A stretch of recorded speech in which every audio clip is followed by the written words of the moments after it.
Tingin naman pa, grabe. Nagpapaano tayo tawag yan?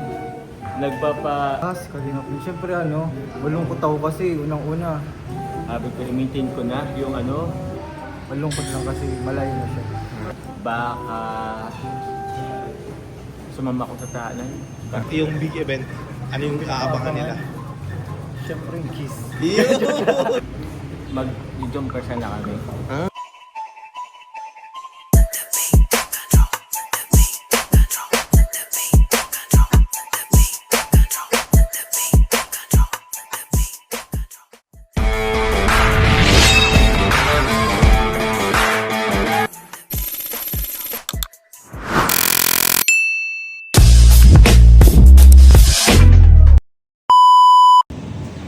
So yun, what's up guys? Another day, another gym na naman po tayo. Ngayon po kapunta tayo patas tayo dito sa gym, dito tayo sa gym. Kasi may turo tayo ngayon, si Kalingap JJ po, alam ko dito yung gym din si Papa Jones, si Kalingap Carl, mag-gym din po. So, eto, siguro hihingi alam na sila mga konting happening sa buhay, and kumusta hindi practice sila kasi syempre matagal-tagal na rin po natin na sila masyado nakakamusta sa vlog. So, yun nga pala guys, sa mga hindi ba yan nakakapag? So, subscribe and subscribe na YouTube channel po, Coach Ralph with Kalingap Coach Ralph po. And kung gusto nyo rin po, i-hit nyo rin po yung notification bell button po para syempre like po kayo updated. So, po, dito na po, papasok na rin tayo and naghihintay na rin po si Kalingap JJ sa akin. So, yun guys.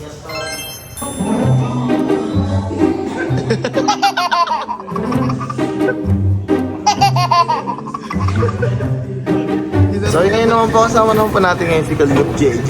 Yun. So JJ, tinanong ko din to kay Joms, Papa Joms kanina. Ano yung motivation ngayong araw sa pag-gym? Motivation ko, siyempre papalapit kong big event. Yun. Yung motivation. Siyempre papalapit na lang papalapit. Kailangan talaga natin pagganda. Siyempre, special thanks kay Coach Ralph. Yun, isa sa ating journey dito sa fitness. Grabe. Tayo naging payapet doon masyado.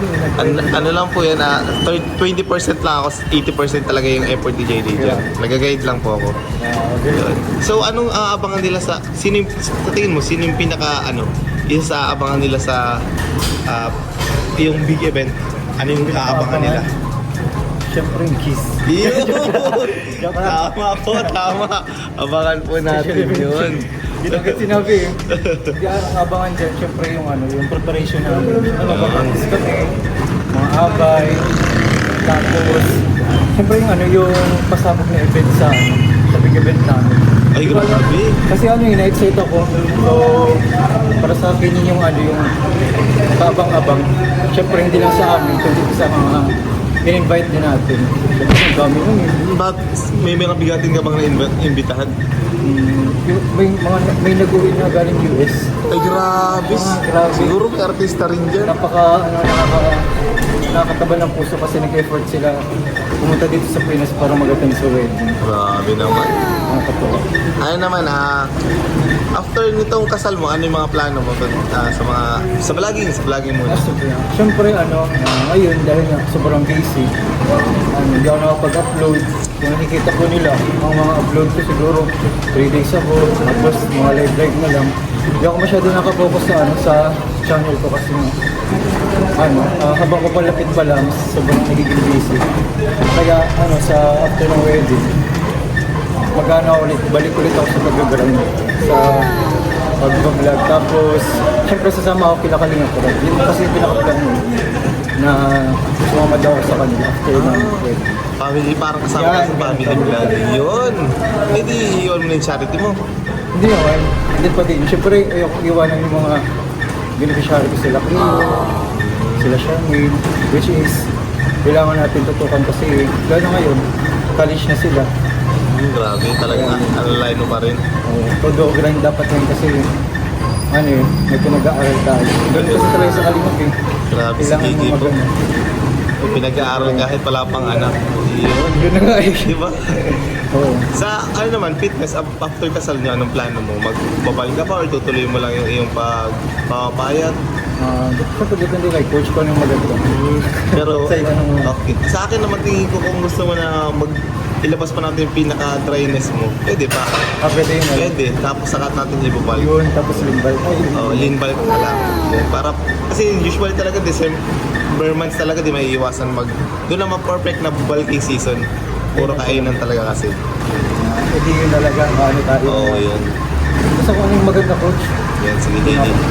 Pero bago matapos ang vlog, ano yung masasabi mo ngayon sa birthday ni Krista kahapon? Ay, birthday ni Krista. Grabe yung birthday ni Krista. Napaka-simple lang pero napaka-elegant. Di ba coach?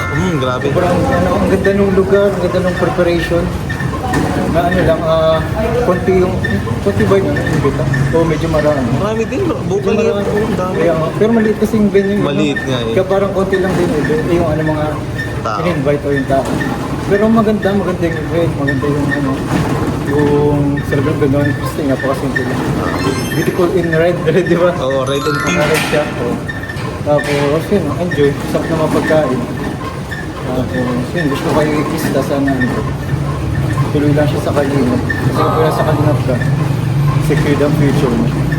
Yun, thank you, Jay. Thank you. Yun, nandingin naman pa, grabe. Hindi po. So yun, Papa Joms, kamusta naman po? Kamusta naman ang iyong buhay? Nagpapaano tayo tawag yan? Nagpapawis at ang dami kain ng mga past few days. Ano yung mo ngayon, motivation for today? Yes, motivation. Siguro simula muna sa pag-gym.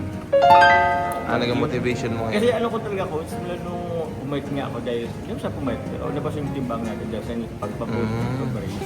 Sabi ko, i-maintain ko na yung i-maintain na yung medyo bayat.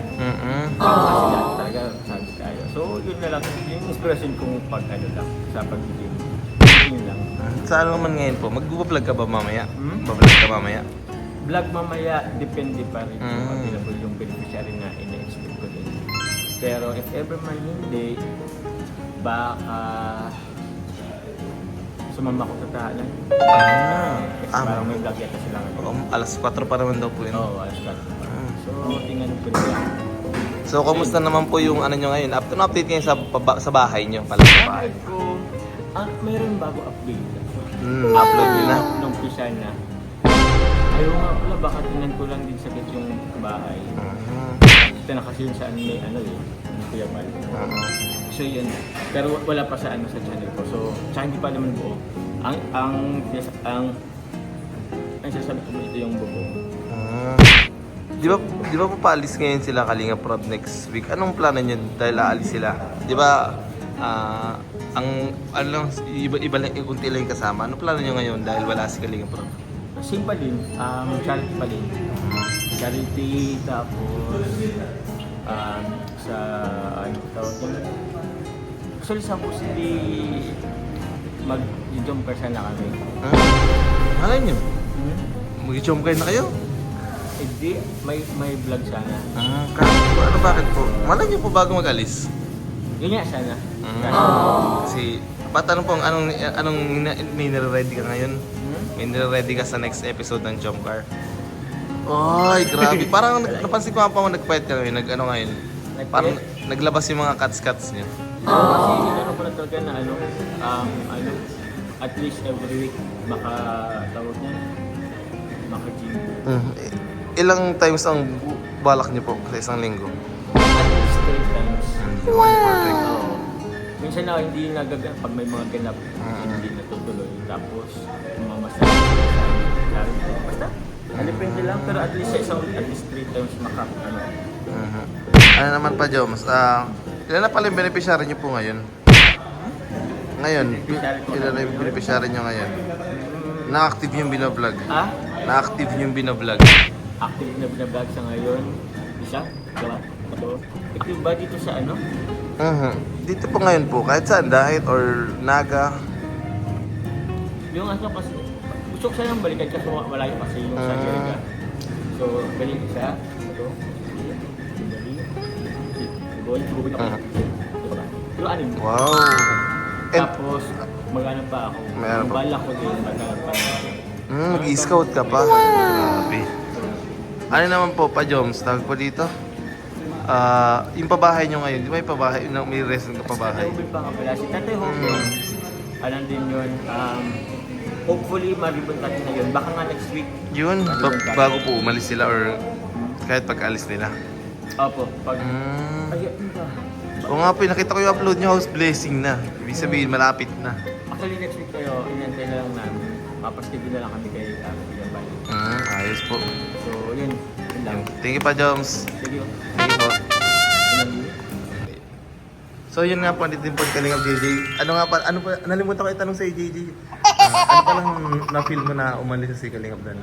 Si Kalingap din. Siyempre malungkot ako kasi ka-gym body ko, di ba? So mas sabay-sabay tayo na buhat. Pero ngayon, tayo na lang dalawa. Pero may pumalit naman si Kalingap Jomar. Pero ngayon, siyempre malungkot din kasi siyempre nakasama natin siya sa pag-scout. Tapos na-miss ko yung banding.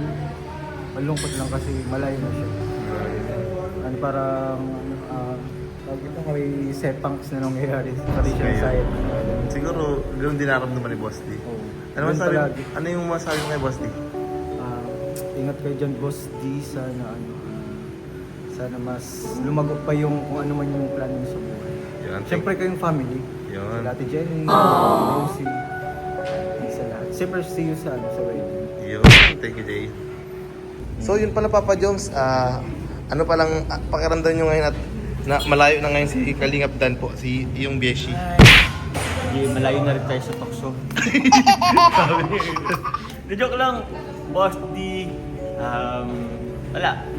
Miss ka na namin. Yun, no. Siguro ano po yung nami-miss nyo kay Kalingap Dan? Yung paging isipat. Hindi, ano kasi si Dan, tawag yan, makulit kasi. Yung akala mo maangas-angas pero ano yun, parang batain ko kasama.